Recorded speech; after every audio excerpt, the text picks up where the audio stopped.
Hello students. तो इस video में हम बात करने जा रहे हैं रिलेटिव वेलोसिटी के बारे में। तो जो आज का हमारा टॉपिक है वो है हमारा रिलेटिव वेलोसिटी। तो डिफाइन करने के लिए हम इसे मान लेते हैं कि हमारे पास कोई भी दो ऑब्जेक्ट हैं। तो ऑब्जेक्ट मान लेते हैं कि हमारे पास ए ऑब्जेक्ट है और ये हमारे पास बी ऑब्जेक्ट है। इसकी वेलोसिटी वी ए है और इसकी वेलोसिटी वी बी है। अगर हमें निकालना है रिलेटिव वेलोसिटी तो इसका मतलब ये होता है कि अगर हम एक के रेस्पेक्ट में देखें तो दूसरे की वेलोसिटी क्या होगी। तो अगर मैं बात करूं कि relative velocity of B with respect to A, तो जो इसकी वैल्यू हो जाएगी वो होगी हमारी velocity of B minus velocity of A. तो अभी जो हमने यहाँ पे निकाला वो है कि जो हमारी बी की वेलोसिटी है वो ए के रेस्पेक्ट में कितनी हो जाएगी। तो इसका मतलब ये हुआ कि वेलोसिटी ऑफ बी में से हमने वेलोसिटी ऑफ ए को माइनस कर दिया है तो हमें रिलेटिव वेलोसिटी मिल जाएगी। तो इसको हम लिख देते हैं V B A, relative velocity of B with respect to A. इसका मतलब है ये। तो अगर आप इसकी डेफिनेशन लिखना चाहें तो उसको मतलब अपने शब्दों में सिंपली लिख सकते हैं, it is the velocity with which one object move with respect to another. मतलब एक ऑब्जेक्ट के रेस्पेक्ट में दूसरा ऑब्जेक्ट कितनी वेलोसिटी से मूव करता है उसी को बोलते हैं रिलेटिव वेलोसिटी। तो जो हमारा ये फॉर्मूला है एक छोटा सा है जो निकल के आया है, ये इसके लिए एक्सप्रेशन होता है जो हम फर्दर यूज करेंगे। अब इसके बाद हम बात करते हैं कि अगर मान लो हमारे पास जैसे कि ग्राफ दे रखा है, फॉर एग्जांपल ये ग्राफ है, ये हमारे पास वेलोसिटी का है और ये टाइम। तो यहाँ पे अगर कोई ऑब्जेक्ट अगर इस तरीके से मूव कर रहा है तो आप लोग बता सकते हो कि ये हमारा एक्सेलरेटेड मोशन है।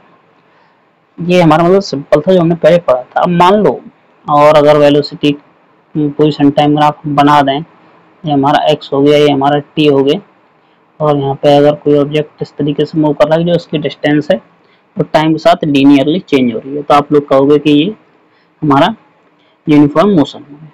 तो ये था हमारा जो हमारा ऑब्जेक्ट, अगर वो ऑब्जेक्ट हमारा सिंपल एक हो, सिंगल ऑब्जेक्ट था, तो उस केस में ऐसा था। अगर मान लो अब जैसे कि यहाँ पे है, यहाँ पे हमारे सिंगल ऑब्जेक्ट तो है नहीं, अब यहाँ पे हमारे दो ऑब्जेक्ट हैं, तो उस केस में जो हमारे पोजीशन टाइम ग्राफ है हमारा किस तरीके से चेंज होगा उसकी बात कर लेते हैं। तो यहाँ पे लिख देते हैं हम पोजीशन टाइम ग्राफ। तो इस केस में पहला ग्राफ बना देते हैं हम, ये हो गया हमारा पोजीशन x मान लेते हैं, टाइम को t मान लेते हैं, एक हमारा ऐसे जा रहा है, दूसरा भी हमारा उसी तरीके से जा रहा है, ये a हो गया और b हो गया। तो यहाँ पर कंडीशन ये बात एज्यूम कर लेते हैं, वैसे तो लाइन मैंने पैरेलल ही बनाई है, अगर कहीं दोनों की सेपरेशन कहीं थोड़ी बहुत ज़्यादा ऊपर नीचे हो सकती है ड्राइंग में, तो दोनों लाइन है वो हमारी ए और बी वो हमारी पैरेलल है। तो पैरेलल है तो इसका मतलब ये हुआ कि velocity of A is equal to velocity of B, तो दोनों की वेलोसिटी सेम है। इसका मतलब ये हुआ कि इनिशियल जो उन दोनों के बीच में सेपरेशन रहेगी वही हमारी लगातार कंटिन्यूस फॉर एवर रहेगी, वो मतलब चेंज नहीं होगी। इस ग्राफ का मतलब ये हुआ। वहीं पे अगर मान लो जो पोजीशन टाइम ग्राफ है वो कुछ इस तरीके से हो जाए कि ये हमारा पोजीशन हो गया x और ये हो गई हमारी t, ये ग्राफ ऊपर की तरफ जा रहा है और ये कुछ ऐसे जा रहा है इस तरीके, और ये हमारा a हो गया और ये b हो गया। तो यहाँ पे आप लोगों को क्लियरली दिख रहा है कि जो हमारी वेलोसिटी ऑफ a है वो हमारी ग्रेटर है वेलोसिटी ऑफ b। तो इसका सीधा सा मतलब ये हुआ जो b ऑब्जेक्ट है और जो ए ऑब्जेक्ट है उनमें से मतलब वेलोसिटी तो एक ही ज़्यादा है, जब वेलोसिटी एक ही ज़्यादा होगी तो जो बी ऑब्जेक्ट है वो अगर उसको कैच करने की कोशिश करेगा तो उसे कभी भी कैच नहीं कर पाएगा, कभी भी उसे पकड़ नहीं पाएगा। ये इसका मतलब है।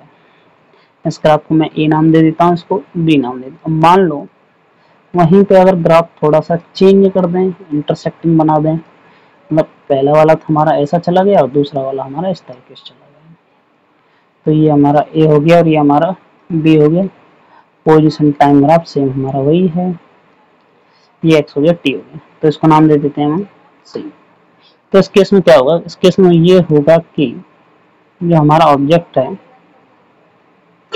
जो हम a और b है मतलब किसी न किसी पॉइंट पे मिल रहे हैं, तो मिलेंगे तो इसका मतलब ये हुआ कि जो ऑब्जेक्ट पीछे है, इसका मतलब जो ऑब्जेक्ट b है उसकी वेलोसिटी a के कंपेरिजन में ज़्यादा है, तभी भाई ऐसा पॉसिबल है कि ऑब्जेक्ट पीछे चल रहा है और वो अगर सामने चलने वाले किसी ऑब्जेक्ट को क्रॉस कर देता है, तो इसका सीधा सा मतलब ये हुआ जो पीछे ऑब्जेक्ट चल रहा है उसकी वेलोसिटी या फिर उसकी स्पीड वो सामने चलने वाले ऑब्जेक्ट से ज़्यादा है।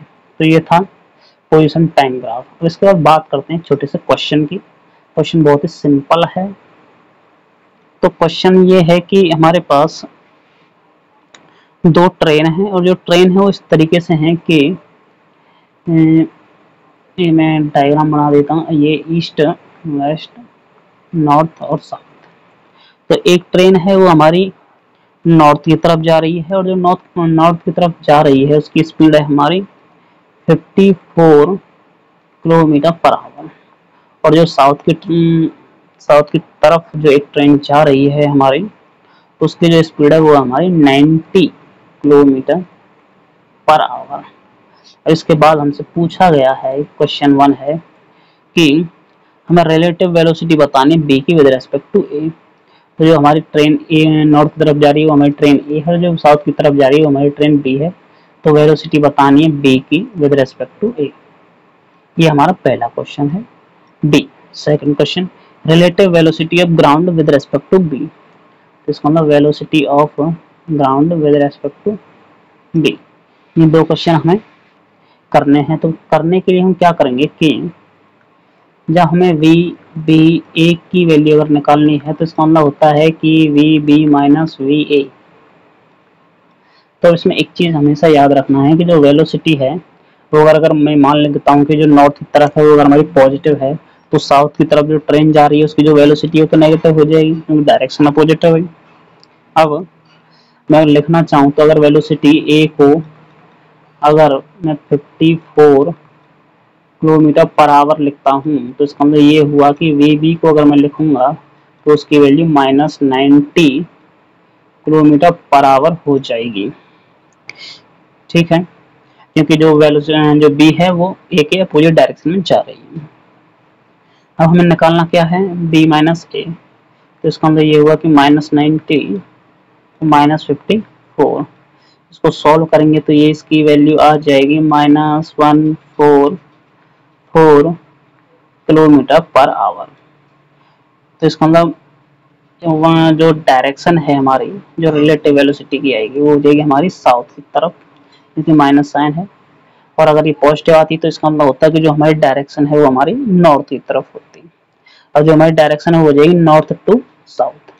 और जो उनकी रिलेटिव वेलोसिटी का जो मैग्नीट्यूड होगा वो हो जाएगा 144, मतलब 144 किलोमीटर पर आवर। और इसी को अगर आप चाहो तो मीटर पर सेकंड में बदल सकते हो इजीली। मीटर पर सेकंड में बदलना कैसे है तो आई होप कि आप लोगों को पता ही होगा कि जैसे फॉर एग्जांपल वेलोसिटी है v और 1 किलोमीटर पर आवर में दे रखी है, तो इसको मीटर में बदलने के लिए 1000 से ऊपर मल्टीप्लाई करें और 3600 से इसमें डिवाइड कर दें, तो जो वेलोसिटी आपको मिलेगी किलोमीटर पर आवर की वो हमारी मीटर पर सेकंड में चेंज हो जाएगी इजीली। तो ये था हमारा रिलेटिव वेलोसिटी। तो अब इसके बाद बात करते हैं एक छोटे से केस की। मान लो कि हमारे पास कोई एक स्ट्रीम दे रखी है, नदी है मतलब, और नदी कुछ इस प्रकार से है कि जो हमारा पर्सन है या फिर जो भी मैन है उसे मतलब नदी क्रॉस करनी है। तो क्रॉस करने के लिए वो दो तरीके यूज कर सकता है। तो मैं यहाँ पे कंडीशन ही मान रहा हूँ, कोई मतलब टॉपिक नहीं है स्पेशली। तो कि व्हेन ऑब्जेक्ट और man wants to cross the river in a shortest path। तो इसका मतलब ये हुआ कि अगर कोई व्यक्ति चल रहा है, मतलब नदी है, नदी की कुछ वेलोसिटी दे रखी होगी और जो आदमी है उसकी भी कुछ वेलोसिटी होगी। तो मान लेते हैं कि ये हमारा एक नदी है और इसमें वाटर है, ये तो वाटर हो गया, ठीक है। और जो इसमें वाटर की जो फ्लो की जो डायरेक्शन है वो हमारी फॉरवर्ड है, जो कि रेड एरो से दिखाई गई है, ठीक है। और जो इसकी वेलोसिटी है आगे की तरफ वो हमारी है v2 वेक्टर। ये इतना समझ में आ गया। अब जो हमारा आदमी है या फिर जो भी मैन है वो मतलब नदी को इस तरीके से क्रॉस करना चाहता है जो उसकी डिस्टेंस हो मतलब कम से कम हो। तो कम से कम जो इसकी चौड़ाई होगी नदी की डिस्टेंस कम से कम तो वही हो सकती है भाई, उससे कम तो कुछ हो भी नहीं सकता है। अगर मैं मान लेता हूँ कि जो उसकी ये विड्थ है चौड़ाई वो हमारी एस दे रखी है, तो हम जो ऑब्जेक्ट है जो हमारा आदमी है उसे हमें इस तरीके से उसमें मतलब नदी में इतनी वेलोसिटी से मूव कराना है किसी भी डायरेक्शन में कि वो शॉर्टेस्ट पाथ डिस्टेंस को कवर कर सके। तो मान लेते हैं कि जो हमारा आदमी है वो इस तरीके से चल रहा है इस डायरेक्शन में, और इस डायरेक्शन में हमने उसे वेलोसिटी दी v1, और जो इसके साथ ये एंगल बन रहा है ये हमारा हो जाएगा थीटा, और इसके साथ जो ये वाली वैल्यू होगी ये हमारी v2 वेक्टर ही होगी, और जो हमारी रिजल्टेंट आएगी इसके अलाउंग वो हम v मान लेते हैं। तो जो हमारी v की वैल्यू आएगी वो हो जाएगी हमारी v1 square minus v2 square. अब इसके बाद हमें निकालना है टाइम। तो टाइम की वैल्यू होती है डिस्टेंस अपॉन वेलोसिटी। तो टाइम t बराबर हम लिख सकते हैं s divided by V one square minus v2 square. तो ये होता है इसके लिए एक सिंपल फॉर्मूला। अब मान लो अगर यहीं पर शॉर्टेस्ट डिस्टेंस की जगह अगर वो शॉर्ट टाइम यूज करें, मतलब कि अगर वो जल्दी से जल्दी जाना चाहे तो क्या होगा। तो उस केस में तो हम सेम वही मान लेते हैं कि जो रिवर है उसकी विड्थ हमारी एस है, जो अगर वो शॉर्टेस्ट टाइम में जाएगा तो जो उसकी स्पीड हो जाएगी या फिर वेलोसिटी होगी वो हो जाएगी हमारी इस डायरेक्शन में। ये हमने उसकी वेलोसिटी हो गई v1, और आगे की तरफ जो रिवर की स्पीड है वो हमारी v2 है, और फाइनल जो इसका रिजल्टेंट आएगा वो हो जाएगा इस डायरेक्शन में, ये हुई हमारी v वेलोसिटी। अब जब ये हमारा यहाँ से इस पॉइंट से स्टार्ट होगा तो ये अपोजिट साइड पे जब जाएगा तो कुछ ना कुछ डिस्टेंस कवर करेगा। ये वाली डिस्टेंस है जो इसे मैं x मान लेता हूँ, और ये वाली डिस्टेंस हमारी हो गई s। अब हम बात करें तो जो वेलोसिटी आएगी फाइनल मतलब v वेक्टर वो हो जाएगी हमारी simply v1 square plus v2 square, और जो हमारी डिस्टेंस होगी डिस्टेंस तो हमारी ये वाली हो जाएगी। इस पॉइंट को अगर मैं a मान लूँ और यहाँ पे जो पॉइंट है इसको मैं b मान लेता हूँ, तो मैं इन दोनों को हटा देता हूँ यहाँ से। तो ये तो हमारी हो गई v, और डिस्टेंस हो जाएगी हमारी ए बी, और ए बी की जो वैल्यू होगी वो हो जाएगी हमारी सिंपली फिर S square plus X square. और टाइम निकालने का same formula V A B upon V, और इसकी वैल्यू हो जाएगी फिर हमारी S square plus X square divided by v1 square plus v2 square. तो ये थी हमारी